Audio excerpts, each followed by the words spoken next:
it's a really good time of year to capitalize on that kind of new year, really going for it and use that momentum to kind of really put efforts into making ourselves do the things that are going to result in a successful medical or dental school application. Now, I mean, this is me. You probably know all of this boring stuff, but I've gone into medicine and dentistry. So I've done this process twice and I've been teaching people for the last, God knows now. Every year we have 90% success with our program. And last year we had 93% success. And I'm just basically going to show you the principles that we employ to get there, basically. Because ultimately, it's a long journey. And when I say medical, just interchange these with dental school and it means the same thing, but it is a long journey to medical school. And, you guys, I understand where you're at. You want to get here. You want to be a doctor. And, on the other side of this, having worked in medicine, in dentistry, and, doing the things that you can do as a doctor or dentist and the impact that you have on people's lives, the great power that I know it sounds, almost sounds wrong to say power, but power in the sense that your skills can literally be the difference between life and death. And it's such an amazing responsibility to have and such a fulfilling thing. And yes, there are lots of strikes going on about pay, but to be honest, by the time you guys get there, I have every faith that those things will be sorted. It is still one of the most fulfilling jobs out there. And if you look on, say, Forbes, they do a list of the 25 most satisfying jobs in the world. The top 7 of them are different specialties of medicine. So it's still an amazing pursuit. And I understand how you all want to get there and you can see what it's going to be like. But there's a challenge, and the challenge is how competitive it is, and it's difficult. So just in the chat, it's kind of hard to quantify. So maybe just in the chat, and I'll read out some of the answers. What do we think? How difficult is it to get into medicine and dentistry? Maybe pop some answers in terms of some of the challenges you face, how difficult you think it is, and really what are the blocks to getting to where you want to be in your dream career. So just type in the chat and I will read those out. So only 21% get in. It's actually a bit lower than that, but yeah, Aneta, that's right. Very, very low success rate. Yeah, chat being 16%. 16 is about more accurate for medicine, for undergraduate medicine. So if you're going from your A levels, 15% now in dentistry. So dentistry has overtaken medicine in its competitiveness. If you're a grad, it's even less. It's about 2 to 3%. So yeah, it's very difficult. So what else have people put? Hard to find relevant work experience. Yes, we'll be talking about that. Hard to find it can be difficult to get placements in hospital. Yeah. Being an international. Yeah, it's even harder. It's about 6% for internationals. Very high applicant number to number of places. We're going to talk about that. Okay, so a lot about work experience / extracurriculars, about preparation. Yeah. So, okay, cool. So at least we're on the same page. So I'll have a quick slurp of it. So yeah, this is exactly what we're talking about. So the challenge to get here is this. And we have some stats that are kind of working, let's say, against us. And really the problem with this is that the number of applicants have spiked during COVID. And it's kind of, I mean, not exactly, but before it was in the 20,000s, 22,000s kind of range. Now it's kind of stayed around, let's call it the 27,000 mark. But what you'll see here, if you look over to the right here, is this number. So during COVID, although we had a spike in applicants, we had a corresponding increase in the number of places, because the places are capped, because the GMC, and it's the same in dentistry, but talking about medicine, the GMC, the General Medical Council, they need to assure a certain level of quality. So to do that, they need to make sure that they can, if you trained 1 million people, you can imagine that they can't verify that everyone's a good standard. So they normally cap it around this, but for COVID, they removed it. And then, however, after COVID, they have now reinstated that cap. So, so now you've got kind of a little dip in the number of applicants, but it's much higher than it was before. And if you do the ratios of these, it's again much harder to get in. The number of applicants to places has increased. So essentially, the challenge is harder than ever. The challenge is harder. Sorry, I'm going to just close the chat for a second so I don't get distracted. So the challenge is harder than ever, but we want to work out, so how can we create certainty that our application will succeed? And of course, in both medicine and dentistry, nothing is guaranteed. But the whole thing, the way my true north for how I guide my students is I want to create a system that when people go through it, within reason, regardless who you are, if you conduct the steps and, lay one brick at a time in the right way, then you can guarantee, like I say, nothing's guaranteed, but guarantee in inverted commas, that you will actually get where you want to be. And, I can only say this with experience of having done this. If you do the thing in the right way, you can get there. So to answer the question of how do we create certainty, it's all about becoming the kind of person that will make a good doctor. And along the way, that means that we need to tick the boxes of the application, but it's more than that. It's about basically presenting ourselves in the end as the final article of what, like when we are in front of an interview panel or MMI, or we're presenting our UCAS application, writing our personal statement, whatever it is, it's to show that we have become that kind of person that will make a great doctor. And like I say, insert doctor or dentist. And it's all about the transformation. That's, like I say, when I talk about how I, for my students, create certainty, it's about transforming them into that kind of person. So I'm going to talk a little bit how we do that. This is basically our way of doing this, right? So we have our proven process. Like I say, this is the formula, if you will, for how we've had 90% success every year. So we want to make sure, firstly, that we have good strategy. And then we want to make sure that we have a good backbone of experience, because you can't, it's like work experience is the key in the preparation. And, I'll always say, you'll if you've watched my YouTube channel, you'll see me say, you need to be spending a year in the prep phase. And if you're submitting your application in this September, so September 2024, really I would have liked you to have started preparing September 2023. But, there's still time. It makes it a bit more hectic, but, we can still catch up that time. But really, if you are just starting now, you need to get your skates on, because there is a lot to be doing. Now, I talk about the work experience being the backbone, and it's kind of like saying, I don't know, pick a random sport. It's like saying, I want to be an ice skater, or how many times have you got down the ice rink?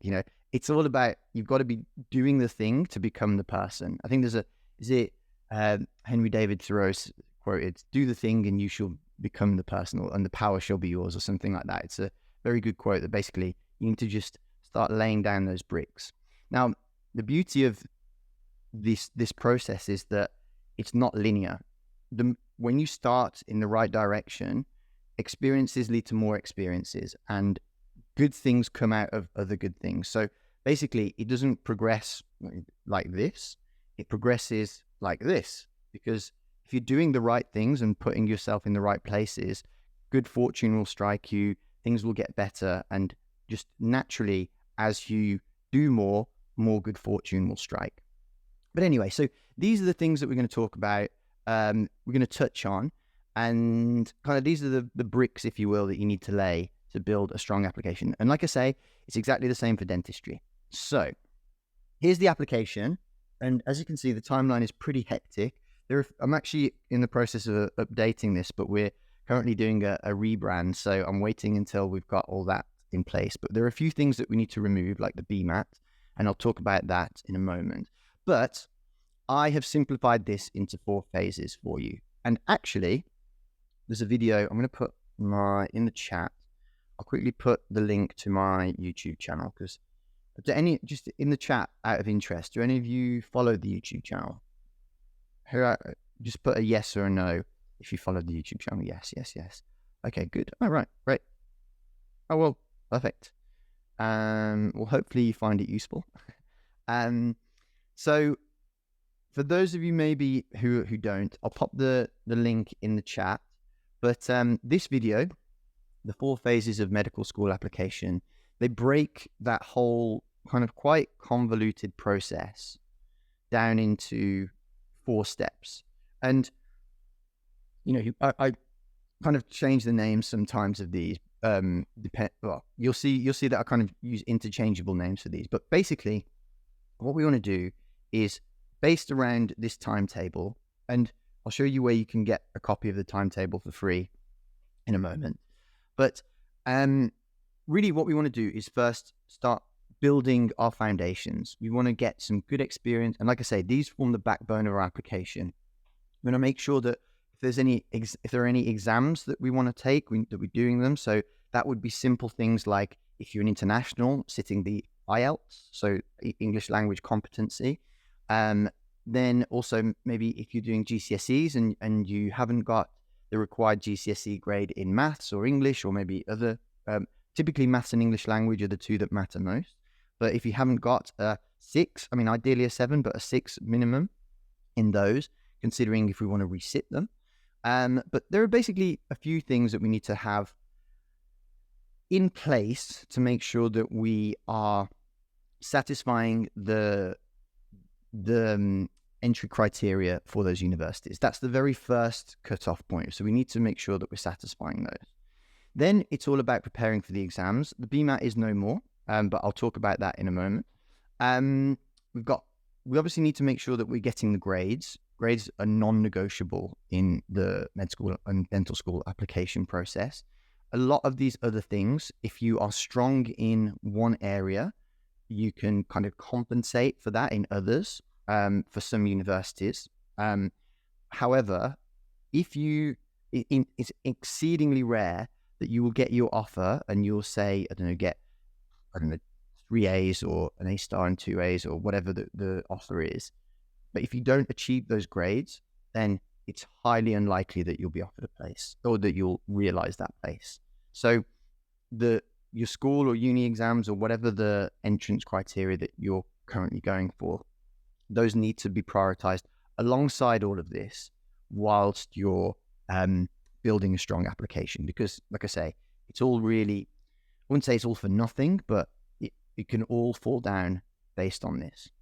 So yeah, then there comes the busy time, which is kind of in the summer where everything's going to be happening. You'll be preparing for all of these, but other than there are 2 sittings of the GAMSAT, but other than that, you'll be either completing a lot of the stuff, sitting the exams, writing the personal statement, getting your reference. So it's all happening during this time. And then finally, there's the hurdle that we're in now for the current cohort, which is getting ready for interview. So interviews will be over the next 5 months or so, and it's just getting everybody ready and over that final hurdle. So the thing that you'll see me say in that video that I want to impress upon you is that if you can do these things well individually, you can almost compartmentalize this whole mess of things that you have to do, all of this. You can do them bit by bit in a very methodical, structured and calm way that's going to give you a very good chance of success. If you don't do this, and if you're hectic and you kind of, essentially let one bleed into the other, they all suffer. If you haven't got this in place, you then need to be doing arranging all of this stuff or executing on all of this stuff while you're trying to prepare for your exams. That makes it much stressful because you get delayed, or you can't put your attention into it as much as you should. That means that you might not get the UCAT score that you need, which is really important. And then if you're behind on all of this, you're kind of rushing your personal statement, you don't get as much work experience as you'd have liked. You then have to compromise on your university choices, and then it kind of builds, and then that reduces your chance of actually getting an interview. And if you don't get as many interview offers, then that puts a lot more pressure on the one interview that you might have. And you can see how basically by not being prepared, you can really one will lead into the other, and then they'll domino, and it becomes they accumulate almost, and then it becomes a really difficult thing to do all of them at once. So, like I say, the trick to this is if you can compartmentalize one bit, focus on it, either get it done, completed, or there are some things that are basically put on autopilot, and then you can kind of set it and forget it, or have it done and then move on to the next stage. And that is a big part of how people are going to succeed with this. Like I say, I do a big explanation of that in this video, but it all starts with, when I have students who join us, we spend ages on this bit, the strategy, spend such a long time sitting down and working out what the plan is, how we're going to execute on work experience, how we're going to make sure we get a 3,000 in the UCAT, how we're going to write an outstanding personal statement, or whatever the equivalent of personal statement will be once they announce it. We'll talk about all of these steps in a moment, but the sitting down and planning, and it amazes me every year how many students come to us who completely got this wrong, got the idea wrong, got the roadmap wrong. And also, as you probably saw from these stats, the reapplicants, every year we've got nowadays it's about a fifth of students who are applying for not the first time, so their second or third, or we have people on their sixth attempt come to us. So, and that's the thing. So when we get students in who have failed 2-3 times on their own, and then they come to us for the fourth attempt and we get them in, the sitting down and making the roadmap and then like helping them execute on all of this is the difference between success and failure. And last year we had someone who had 5 failed attempts by themselves. So 5 attempts to get into medical school, didn't get in, and then they came to us, and on the first time with us and the 6th attempt they got in. And that is down to these sorts of plans and following this sort of methodology.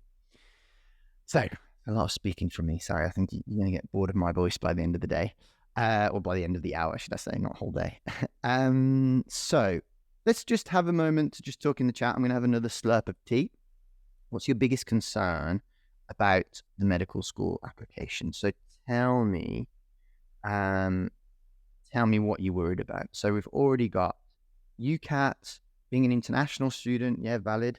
Being the minimum age for applicants. So yeah, the minimum age is usually 18, but you can be, some universities will allow it if you're about to turn 18 by the end of the year, the calendar year.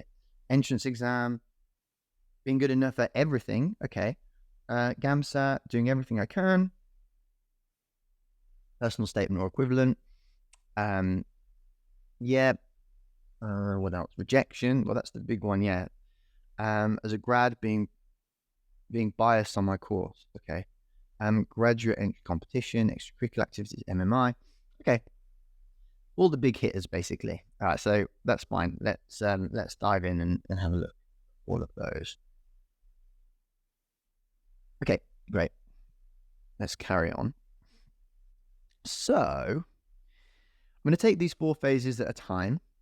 I'm going to just talk through them. So the first phase is building. Like I say, this is where you form the backbone of your application. And the reason that a lot of people fail is down to a few things, but a lot of people think that they try and almost shortcut the process or game the process. And the thing with that is that let me take a step back. All of this culminates in your interview and getting to interview and in front of the MMI circuit or in front of the panel, showing that you're the real deal. It's about what I said before. It's like becoming or transforming into that kind of person. Now, what a lot of people think they can do is just blag a couple of weeks of prep for the UCAT, get a good score, blag a couple of weeks of preparation for interview, and that's it. You tick those boxes and you're done. And a small percent might be able to wing it like that, but a large majority will not get through with trying to, like I say, pull the wool over people's eyes that way. I have interviewed several times, and you can tell very quickly who the real deal is and who someone who is a faker or a blagger. Now, this all stems from this phase. So everything that you do, you've got to think downstream of how that what will happen. Now, contrast that with myself, where when I interviewed, I mean, honestly, I kind of bumbled my way into medicine because it all started. But it's funny how I kind of did the opposite of what most people do. Most people want to go for medicine, so then they get the experience to kind of qualify them, if you will. I was the other way around. I got a job in a hospital and I loved it, and I really enjoyed interacting with the patients and all that sort of stuff. And that got me thinking, well, maybe medicine's an option. And it's all downstream from that all of this sparked. But inadvertently, and I will admit that it was kind of by fluke, but I kind of played a perfect game without realizing at the time. It's only since I've been teaching people that I realized that this was the way. But what I did, what I see when I interview people is the people that are the real deal. And what happened with me when I got interviewed was that they pressed me for these things that I couldn't have possibly prepared.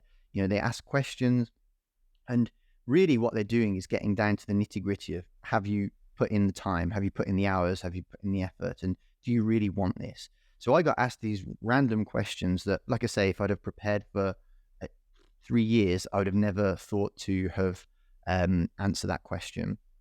But I relied on my experience. I genuinely had real stories from when I put in the time in hospital, in work experience, and that was obviously from a job. And yeah, I kind of had these stories that I hadn't even thought about at hand because I'd lived it. So this is what I mean about becoming the real deal and how it starts here. Even your UCAT, the SJT stuff in the UCAT, that will come from having lived it, having understood the experience and seen it in real life, and understanding what's ethical and what's not, and being part of that mentality of, thinking via the kind of prioritizing patient safety, putting the patient first, not compromising confidentiality, all those, common things that come up. And you need to, like I say, demonstrate understanding of when you do the SJT or the UCAT, when you write your personal statement. These are things that are ingrained into the ethos behind why you're writing stuff. You sit to interview, you'll be asked about these explicitly. These are all the things that you need to be, that you will have inherently in you by putting in the hours. So work experience is a big part of it. Work experience comprises 3 different types of things. This is an awful thumbnail. I really need to change this, but this is the one that's still up on YouTube.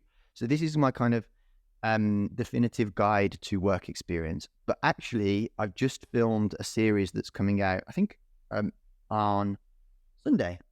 Sunday's the first episode. I'll do a 4-part series for dentistry and a 4-part series for medicine. And I'll be looking at all the elements of work experience. So you've probably heard me say several times, work experience comprises 3 elements in a perfect ensemble of work experience. So those are shadowing. So that's the common one, or the one that you all know, where you are a fly on the wall and you follow a doctor around and see what they do for ideally a couple of weeks. The second one is volunteering, where you go and show that you're self-sacrificing and you give back to the community. And then third one is paid work, which is all about responsibility and transferable skills. Now, the 4th element is extracurriculars, where I would say the main, if I'm summarizing it, is it's all about developing traits. So so that can be leadership or teamwork from a team, from team sport, or any of those things. And leadership if you're the captain of that team. And there are so many things that you can do. So the academics are obviously very important. Traits we talked about, eligibility requirements, again, that's kind of academics. But academics is also, if you're applying to Oxbridge, so Oxford or Cambridge, they look really, they're very research-based. They're very heavy on evidence-based teaching. So really important to demonstrate that you are doing those sorts of things that are more academic. And it could also be attending talks or any other thing just to show commitment to medicine. So this is this is a combination of demonstrating your commitment, also building that, let's call it like that wealth of knowledge that you're going to come back to rely on when it comes to all of those elements where you'll fall back on these that I mentioned earlier. So there's that horrible thumbnail. You can go check that out. So next thing is all about preparing. So let's talk about the BMAT. In fact, let's stop. So I'm going to lose my voice if I keep talking continuously. So let's have a quick pause for questions. I'm going to drink more tea. So in the chat, does anyone have any questions at this stage?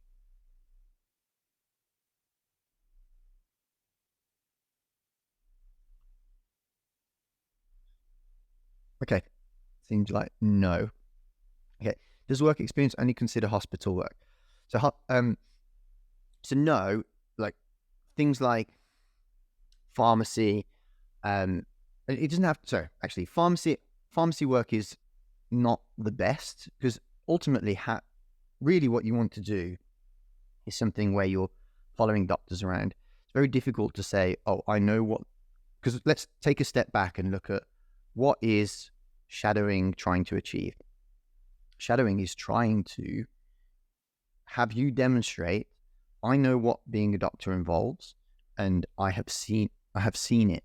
And doing that through a pharmacy placement, through something adjacent, is not the same. However, GP is absolutely fine. It's a doctor's job, and you're seeing what a doctor does. If it's an outpatient clinic for a dermatologist, that's a doctor's job. If it's a psychiatrist, it's a doctor's job. These are all fine. It's just, as long as you are going, and because it's not just observing the doctors, it's the chats in between, right? The patient goes out and you go, oh, what was medical school like for you? Or what's your life like now as a doctor? These are all important things to be speaking to the doctors about. You'll have consultants that you shadow who are the top dogs, and then you'll have the F1s who have just finished medical school, who are just starting their first year as doctors, and it's a very different experience for both of those. So understanding what their life's like at each level. You may even see some medical students, and that's a very different experience. So understanding what life is like for all of those, because that is your trajectory and where you're going to go.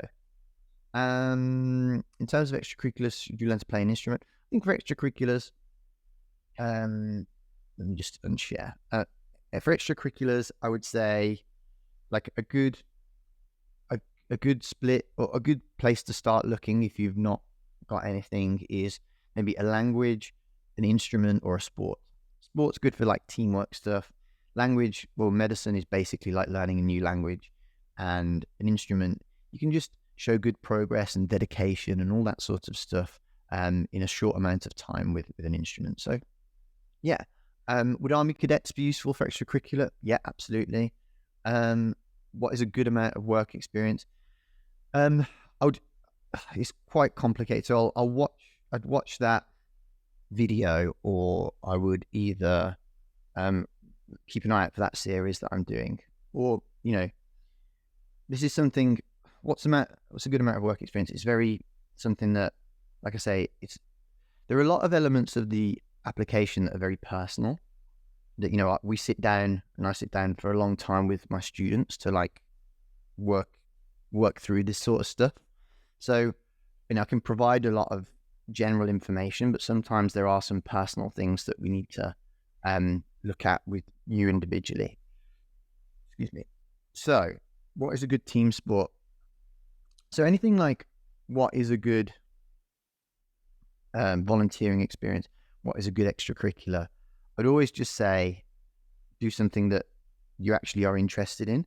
Don't be too purposeful with what you're trying to do. Don't like build stuff just to look good on the CV. Try and, if you have like 3 things that you think, oh, I'd be interested in doing this, and I'd be committed to sticking at, by all means do them. By all means then pick the most strategic, but like don't do something that you hate just because you think it'll look good on the CV. Okay. Okay, let's move on. So the next thing is preparation. Now, the BMAT, you may have seen, has now been axed. So as of October last year, that was the very last BMAT.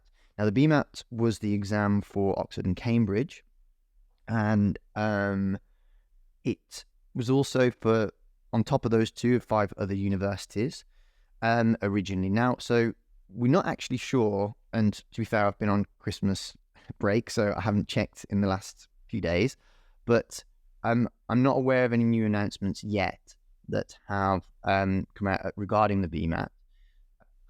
I did a video yesterday about what I predict might happen, but I think, yeah, either more people will adopt the UCAT and it'll be ever more important, or Oxford and Cambridge tend to they're a bit, they like to do their own thing, so they'll maybe make their own exam. Maybe the Casper exam will become more of a thing as well, but we're yet to see. But anyway, preparing for these is really important. Now, the UCAT it's a weird one because I feel like this is similar. It sounds paradoxical for me to say this. It sounds like I'm contradicting myself. But I feel like the UCAT is simultaneously overvalued and underestimated. Overvalued because people think that all you need is a good UCAT score, and they ignore all this stuff that I've talked about, the building phase, and but they also underestimate how much preparation needs to go into it. So, so what happens? Again, I see it also. I see it every year. People come, of those reapplicants that I talked about, of people who come to us, they will get a good UCAT score, and then they will get to interview but not get past interview because they want to see good. Like I say, it's about becoming the kind of person that will be a good doctor or dentist. It's not about being someone who can get a good score in a test. And so, although it's really important, and it's arguably, I would say it's not probably, this is my personal opinion, but I'd say it's not necessarily the most important step, but it is an important step. But a lot of people place all the importance on this test, and then they essentially think that that's all they need to do. Now, yes, it's important, but we also need to make sure that we are, but not just placing all our eggs in the UCAT basket. So, in this video, I highlighted it now.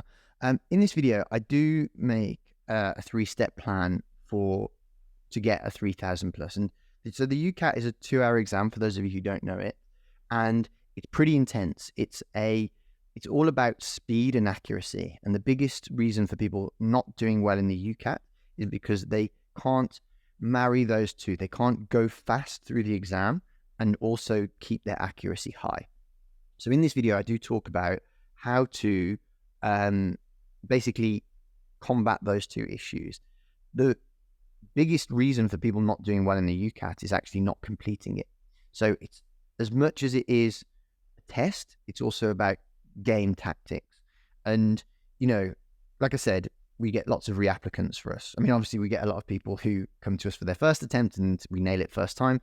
But basically the reason I talk about reapplicants a lot is because it's the same person, right? Doing the same process several times, and it's working out what the difference between someone not doing well and doing well, like what was the difference, and that helps us identify what's working. So we work on one-on-one, we work on tactics a lot, and tactics for going fast and tactics for being accurate while you're doing so. So that's the biggest trick. And I won't go into the 3 phases that much, but if you watch that video, there you'll find a really useful strategy for making sure you do well. Okay, let's take another moment for questions, because a lot of people have questions about UCAT.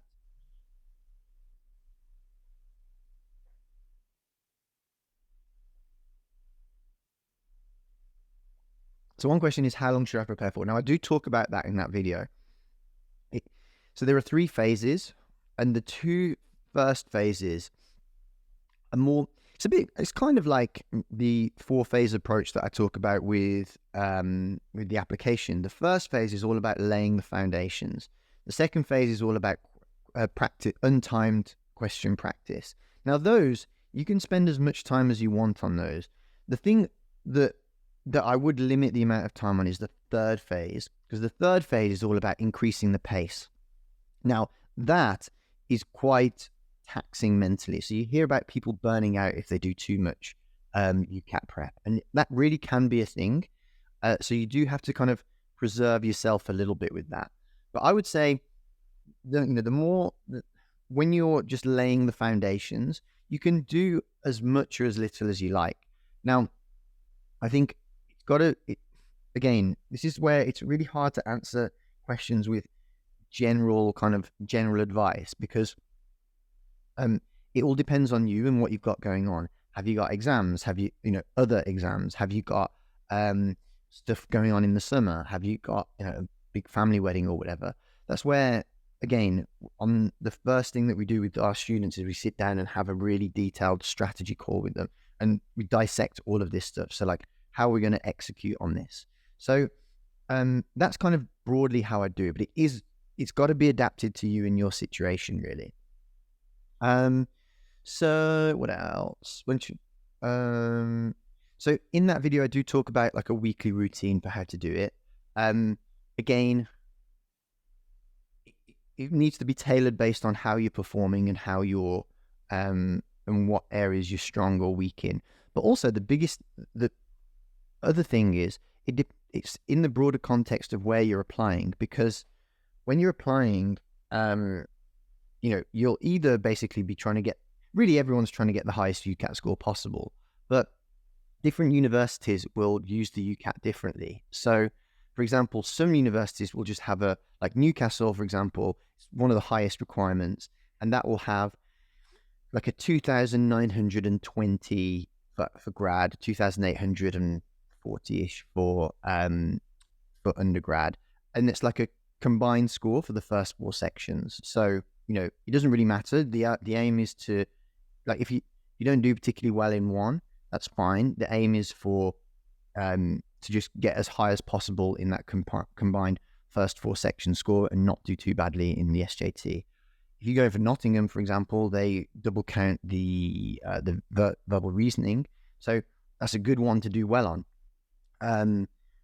Other universities will use it differently. Some, you can't get below a certain number. So you've got to take a step back and look at the goal. Like, are you aiming for a specific university? Are you just trying to get as high as possible? Which, like I say, mostly people are, but is it with a university in mind, or is it just I don't care as long as I get in sort of thing? These are the sort of things we need to bear in mind when we're making these plans. So keyboard shortcuts are important for the exam. Yes, learn the keyboard shortcuts. Is skimming good in UCAT? Well, it depends. It depends on the type of question. So there are techniques depending on the question size. So in fact, if you look at the YouTube stuff, there should be, we do hint on that sort of stuff. Are there any online websites or books which you would recommend question banks to practice? So for the phase 1, we do an online course, and literally in UCAT season, every day I'll get a few emails to say how useful that was. So that one, I think, is like 50 quid, 55 quid or something like that. And that is a good entry level stuff. After that, you'll probably need a little bit. You'll need something that will form the foundation really nicely. I wouldn't recommend books, because books, it's a computer exam and you need to be used to doing things on the computer. I think transferring from a book to computer, whatever stage you do it, because you will have to do it at some point, is quite clunky and difficult. So I'd recommend just starting from the book. Sorry, starting from a computer from the off. Okay, let's do that. And yeah, if you want to find out how to get a bit of one-on-one help from me and the team, I'll talk about that a bit later. That's no problem. Okay, let's carry on. So this is the third phase of the 4 phases. Now, this is what I tend to call crunch time, because this is where everything's coming together. So, you might have some work experience, but a lot of the time you're kind of arranging it for the summer. So you might be finishing up some of your work experience or completing it. University choices are, like I say, for me, arguably the most important, because they have such a big impact. But it's when everything's coming together. So you have your personal statement, you have your teacher reference, which you need to make sure that you're organized for, and then you put it all together in the UCAS submission and you submit it. So crunch time has a lot of these things. Now, the personal statement, it's a bit like catching a flight. You want to do it early enough so that you're not stressing and rushed, but you want to do it late enough so that you're not too early with it, in this airport analogy. But the reason I say that is because you're putting in the time in terms of your work experience, and you're acquiring experiences and lessons and all that sort of stuff. So you want to leave it at a time where you've acquired those things and you have a wealth of things to talk about when you write your personal statement. But also, you want to, like I say, not leave it too late so that it's very stressful. Now, the personal statement, again, this is in that video I talked about yesterday. The video was predictions for 2024. Now, in that, one of the things I talked about was the personal statement.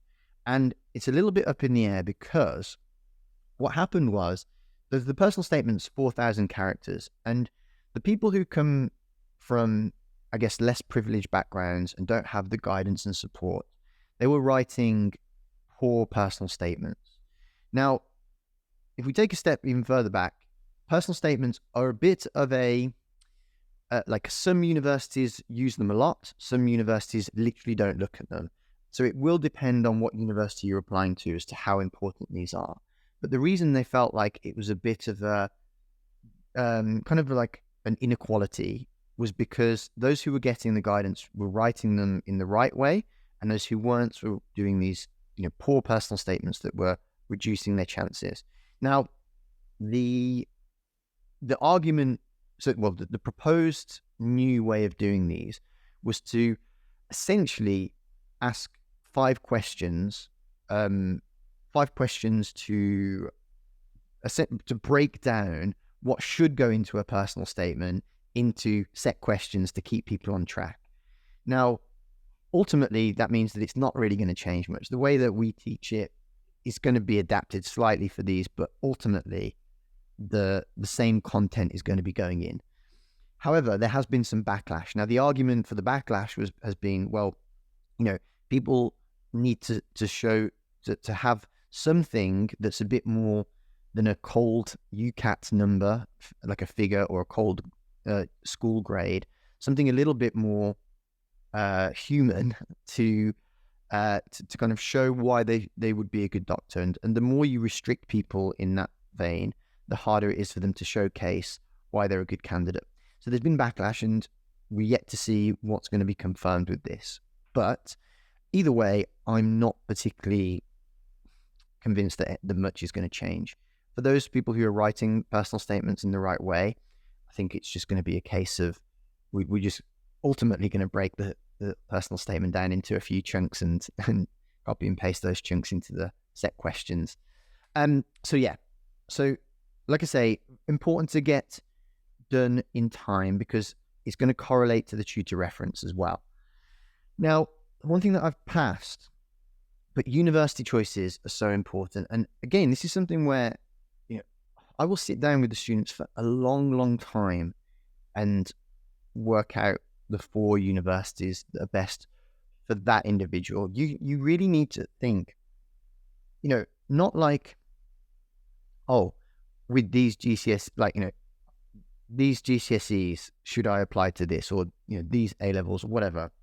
It's like, this individual with these strengths, these weaknesses, these results, this UCAT score, this GAMSAT score, whatever, like, where are the four opportunities, and again, same with dentistry, that this person has the best chance of getting in. Now, so there are basically two, again, like I said before, there are two goals really.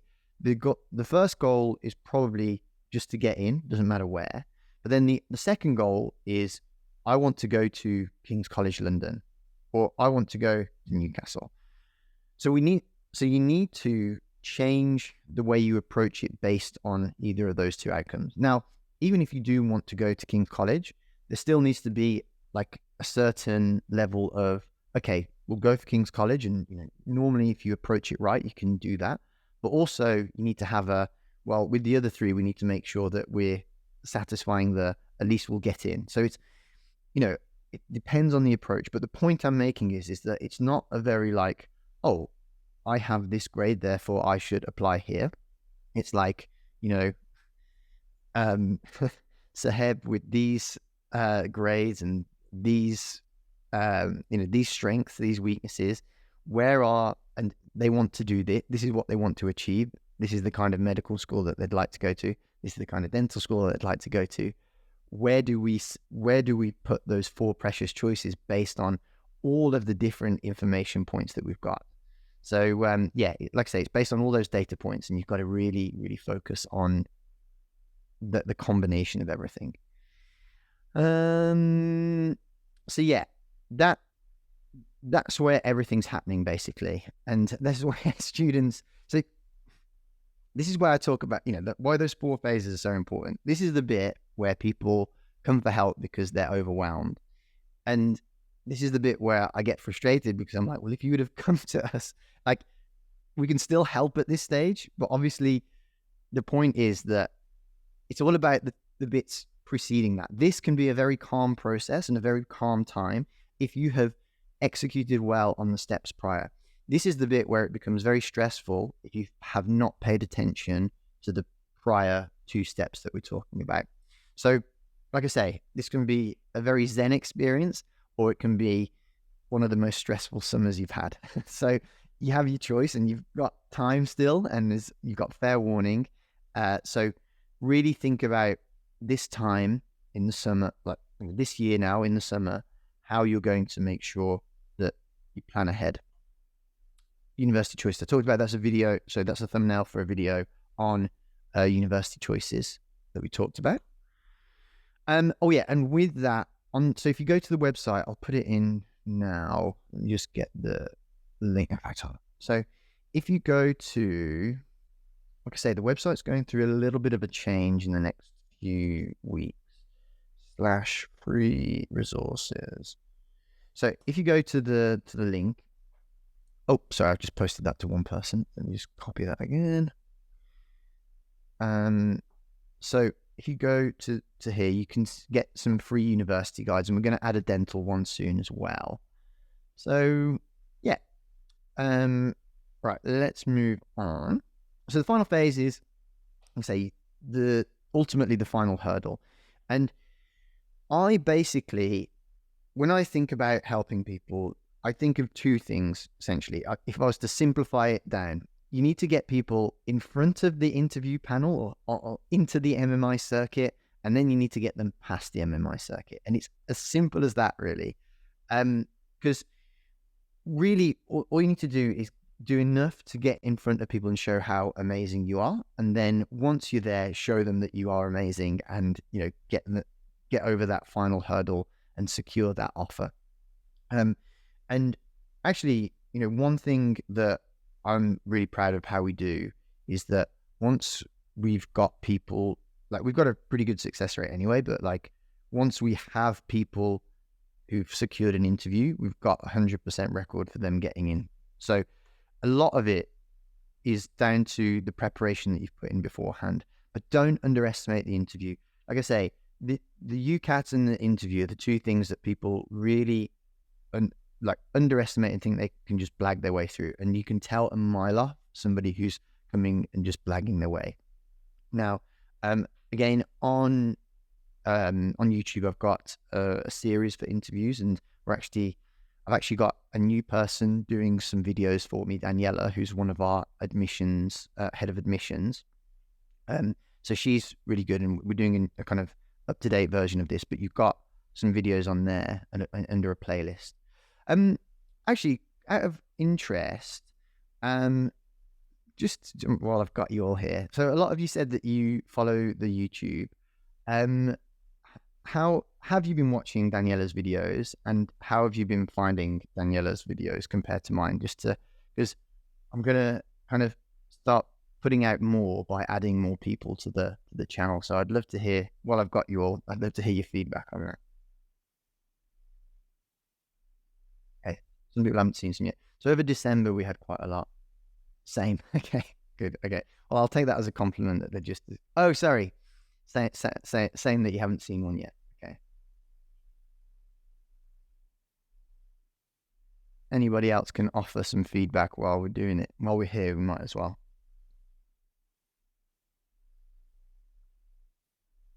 Okay, good.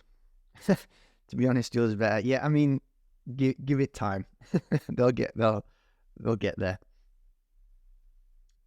Can't compare that. Okay, well, thank you. I mean, yeah, we've just started, so they will get better, but we're getting there. Look, she's improving fast. All right, good. Thank you. It's quite nice to have information. So yeah, this is the idea, right? I've got one journey, and she's got a very different journey to me. And yeah, I really like her. I watched the videos on her channel previously. Yeah. The point is that we're going to take her essence from her channel and use our pizzazz to elevate her to FutureDoc YouTube level. Yeah, and that's the thing. Like I said, my journey is very different to everybody's journey is different to most other people's journey. You know, you have common themes, but basically there are millions of different routes people can take. So I think someone hearing somebody's a different route is a really good way of really helpful. Absolutely. Okay, cool. Well, thank you for that feedback. I appreciate it. And we'll keep adapting based on what you say. And please leave comments, because it makes we are really responsive to not only to comments, but to making the changes based on what you guys say. So yeah, absolutely. Okay, so let's so like I say, the medical school journey or dental school journey is really long. Now, you guys asked a little bit about getting some help. So you may have seen the email that I sent yesterday. We've literally just opened up a few places. Now, for our really experienced tutors, we do have limited space, and it does get filled up, especially this time of year. Everybody's like, new year, new me, and they're really going for it. Also, they realize that this really is the time to focus. Like I say, ideally, we should have been starting a couple of months back, but there's still time. We can still build a really strong application now. The longer you leave it, the more stressful the application will be, right? So if you do, I mean, I'm not saying that's the only way to do it, but if you would like some help, like I say, we have a really good success rate, and we're all about creating certainty. Remember what I said. It's about helping you not just trying to tick the boxes, but transform you into the kind of person that will get in, that will do well at university, and that will go on to become a great doctor. So it's not just about kind of, like I say, scraping through. It's about that self-improvement and that journey that we can take you on to help you get there. Now, like I say, we do have limited spaces at this time of year. So I'd recommend that if you're thinking about it, that you submit an application. It is application only. Like I say, because we're trying to create, it's almost like we're trying to create a formula that's going to take pretty much anybody. And as long as they go through the process, they will come out as somebody who will have a very good chance of doing well. Even, if you're a grad, like all those sorts of things, we're there to create certainty, like I say, as much as possible. Now, if you're worried about applying, it's more about, like I said, because we back ourselves so much in that sense, it's more about really being the kind of person that we want to work with. So don't worry if you're a bit concerned about, previous applications or you have like a hang up about what something about yourself that you think will preclude you from being accepted, just submit an application, and then you have a call with me or one of the team, and we can decide whether we'll take you on. But like I say, that's more about your attitude. So don't be shy to submit an application if you're thinking about it, of course. Now, what else? Oh, I didn't even say, I've got a gift. There is a little gift for you. Now, no matter, unless you're kind of like in your mid to late 20s, and even then, I would say that you can have this. But if you are a parent, or if you have a parent or guardian that is helping you with this application, I would recommend that you check out this free course here. It's totally free. There's literally no catch whatsoever. It just is about 2.5 hours, and you can watch it at your parents can watch it at double speed, and it will help them understand. It will help you understand, will help them understand how they can support you for what you need to do to do well. So it's a really good one to just quickly watch. You can scan the QR code now, and that will take you to it. And yeah, it's as simple as that, really. Just give it to your parents. So, any questions? I've realized that if you want to apply to the course, like I said, I don't know if you saw the email yesterday. We've got 7 places at the moment. Excuse me. We've got 7 places at the moment. It's about like when people graduate, because when they get their place frees up. So when they get their place at medical or dental school, their place on the FutureDoc program frees up. So yeah, right now we've got about 7 places.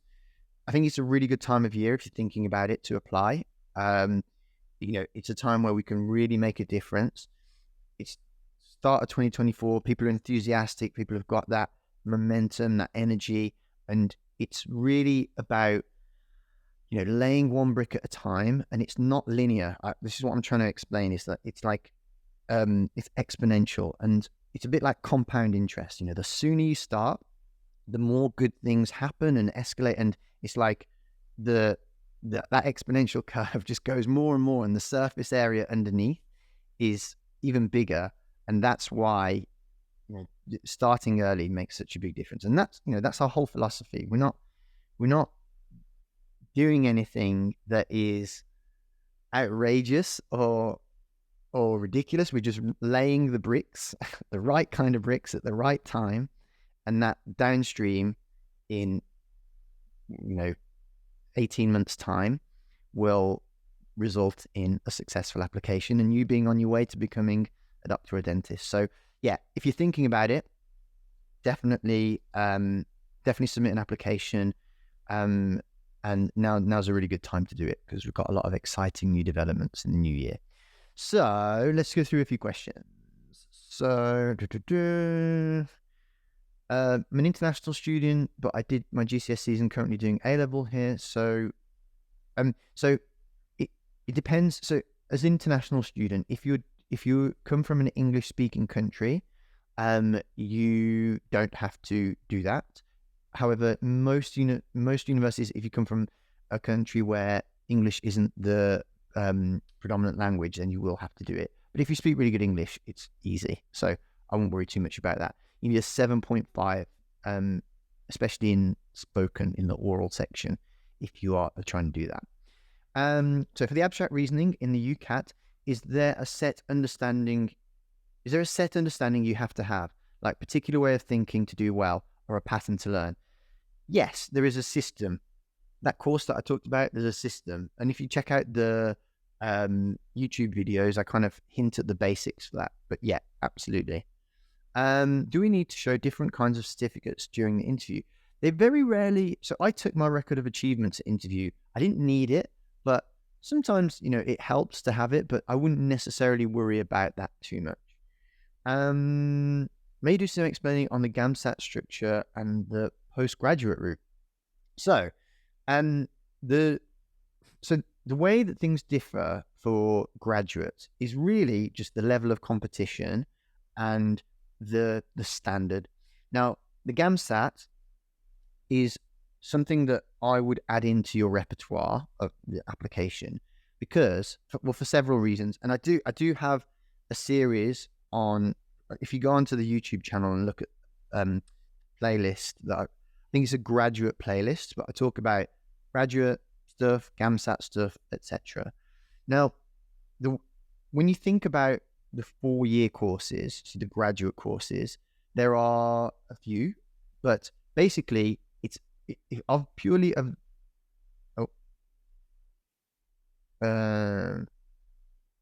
somebody has somebody's set up a whiteboard there. Okay, so of the 4-year courses, so basically roughly half a UCAT and the other half a GAMSAT. So by doing the GAMSAT, you open yourself up to essentially another 50. Well, you double your chances. Now, the other thing with the GAMSAT is you have 2 sittings a year rather than the UCAT. And I actually did a post on Instagram recently about this, where you have 2 sittings in a year. Let me see if I can find that post because it very nicely summarizes. Do you guys follow the Instagram channel, by the way? The Instagram account, because that's really good for like little tidbits. I'm gonna put the link in the chat now. So have a look on there for like loads of little bits that you can use. And so what was I saying? Yeah, with the GAMSAT, you can do 2 a year and you take the highest score. So also the score is valid for 2 years. So let's say you did it this September, right? So September 2024. Now that will count if you apply September 2024, also count 2025 September application and 2026. So like, if it's a good score, you basically have 3 hits based off that. Equally, if it's not a great score, you can do it again and get even better.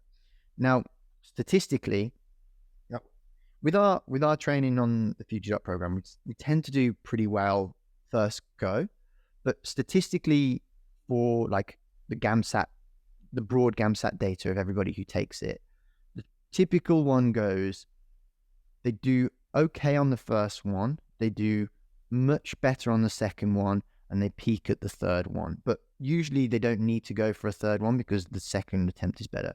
But basically the trend is that once people have got a bit used to the exam, they do better. So that's why having multiple attempts is really good versus the UCAT where you get one go per cycle. And if you don't get the score, pretty tough after that. But there are still ways around a low UCAT score, but it's just important to bear in mind. Let's wrap it up there. But well, thank you for coming today.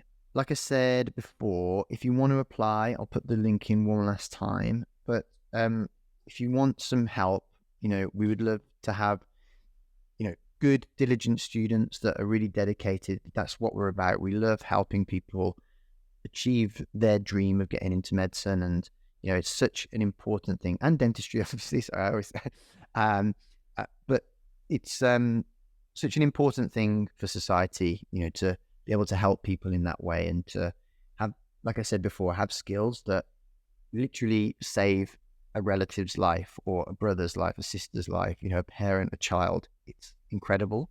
It's an incredible feeling to get there, and it's an incredible thing to do for society and to do with your life. So it is difficult, and it's difficult for a reason. And if you want the help to get there, we would love to help you. But otherwise, best of luck with your applications. Really use this year to absolutely go for it. And I wish you all the best of luck with your application, and stick around, follow us. The way that you can help us keep doing this sort of stuff is go on the YouTube videos, like, comment, follow us on Instagram, comment on there as well, and TikTok. We're just trying to do our best to help people level up and get to where they want to be. So have a great start of the year, and thank you for coming, and I'll speak to you soon.